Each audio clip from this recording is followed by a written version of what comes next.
அனைவருக்கும் வணக்கம். இந்த வீடியோ எதுக்காக நான் வந்து பதிவு பண்ணுறேன்னா, இப்போ நடந்துட்டுருக்க அந்த இஷ்யூவை பற்றி நான் பேசணும்னு ஆசைப்பட்றேன்.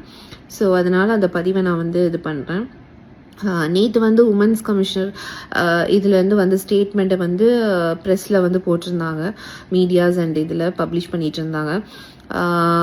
இந்த மாதிரி ஆக்சுவலி நடந்த இன்வெஸ்டிகேஷன் நடந்தது தான் ஒன்று வெளியே வந்துச்சு. ஓகேவா, ரங்கராஜ் வந்து ஒத்துக்கிட்டாரு, என்னை கல்யாணம் பண்ணிக்கிட்டேன்னு ஒத்துக்கிட்டாரு அந்த இன்வெஸ்டிகேஷனில் அந்த மேடம் முன்னாடி.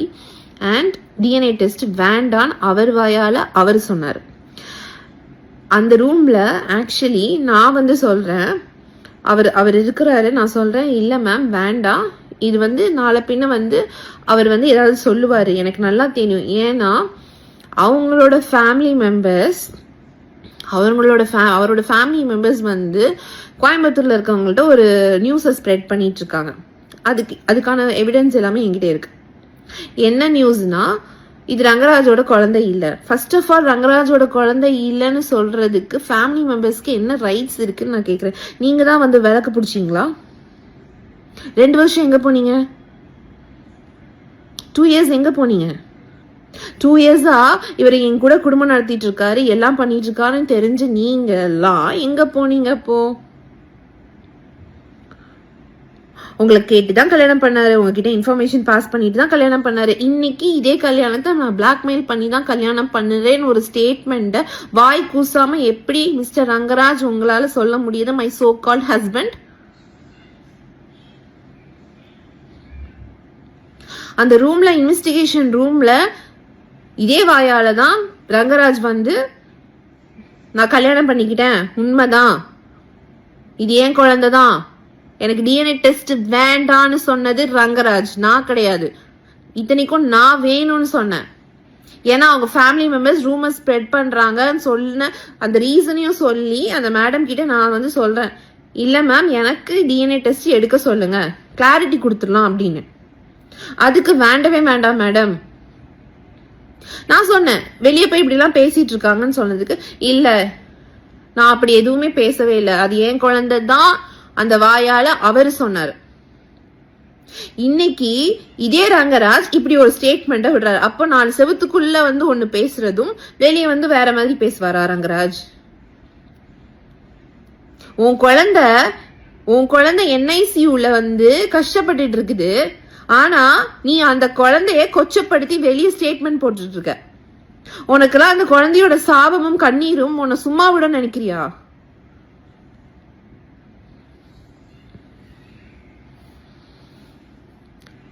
பிளாக்மெயில் பண்ணி பாப்போ ஒரு பொண்ணு, சரி நான் தெரியாம தான் கேட்கிறேன், ஒரு 15 பொண்ணுங்க வந்து உன்னை பிளாக்மெயில் பண்ணி என்ன கல்யாணம் பண்ணு அப்படின்னு சொன்னா நீ 15 பொண்ணுங்களையும் கல்யாணம் பண்ணிடுவியா?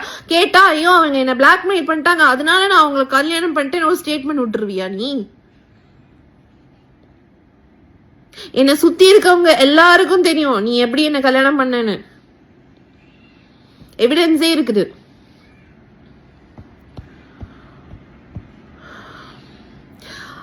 எல்லாம் விடுங்க, அவ்வளோ சாட் கான்வர்சேஷன்ஸ் இருக்குங்க. எனக்கும் ரங்கராஜுக்கும் நடந்த சாட் கான்வர்சேஷன்ஸ் இருக்கு.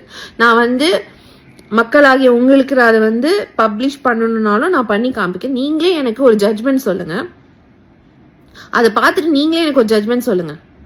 அதுல ஃபுல்லா வந்து லவ் யூ பொண்டாட்டி, லவ் யூ பொண்டாட்டி, love you Thangam, miss you, நான் நீ இல்லாம நான் இருக்க மாட்டேன், 12 வருஷத்துக்கு அப்புறமா எனக்கு ஒரு சோல்மெட் நீ கிடைச்சிருக்க, உன்னை எந்த ஒரு ரீசனுக்காகவும் நான் லூஸ் பண்ண மாட்டேன், எனக்கு நீ வேணும், என்ன நடந்தாலும் நம்மளுக்குள்ள யாரு வந்தாலும் நான் உன்னை விட்டு கொடுக்க மாட்டேன் அப்படி சொன்ன அந்த ரங்கராஜ் பிளாக்மெயில் பண்ணி தான் அந்த மெசேஜ் எனக்கு அமிச்சாரா?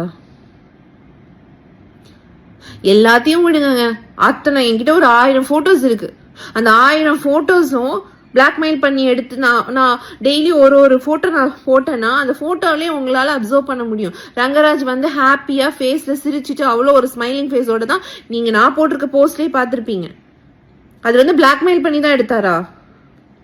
இத்தனைக்கும் பாதி செல்ஃபிஸ் வந்து அவர் தான் எடுப்பாரு. எங்கேயாவது நாங்க ரெடி ஆகி போயிட்டு இருக்கும்போது அவர் தான் போன் எடுப்பாரு, போட்டோ எடுக்கலாமா அப்படின்னு. இன்னைக்கு இதே ரங்கராஜ் மாத்தி பேசாரு. அவர் வந்து கடவுளுக்கும் மனசாட்சிக்கும் உண்மையை மட்டும் பேசணும். மாத்தி பேசக்கூடாது. இன்வெஸ்டிகேஷன் ரூம்ல சொல்றாரு ஃபேமிலி மெம்பர்ஸ் பிளாக்மெயில் பண்றாங்க, ஃபேமிலி மெம்பர்ஸால தான் நான் இப்படி பண்றேன் அப்படின்றாரு. அங்க ஒண்ணு சொல்றாரு, வெளியே வந்து வேற மாதிரி பேசுறாரு. ஃபேமிலி மெம்பர்ஸ் என்னை பார்க்க விட மாட்டேங்கிறாங்க, ஃபேமிலி மெம்பர்ஸ் என்னை பேச விட மாட்டேங்கிறாங்க, ஃபேமிலி மெம்பர்ஸ் என்னை பிடிச்சி வச்சிருக்காங்க, இப்படிலாம் வந்து பேசுறாரு. நான் இப்ப வந்து பிசினஸ்க்காக நான் வந்து இதை பண்ணிட்டு இருக்கேன், பிசினஸ் கெட்டு போயிடும், அதனால ஃபேமிலி மெம்பர்ஸ் பேச்சை கேட்டுட்டு இருக்கேன்.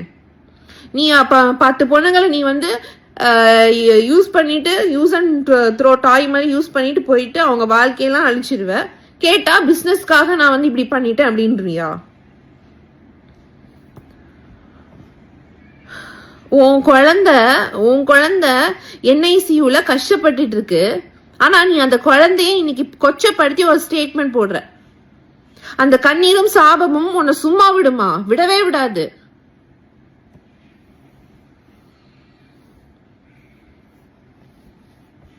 பிளே ஸ்டோர் மற்றும் ஆப் ஸ்டோரில் இருந்து பாலிமர் செயலியை QR கோடு மூலம் பதிவிறக்கம் செய்யுங்கள். செய்திகளை உடனுக்குடன் பெறுங்கள்.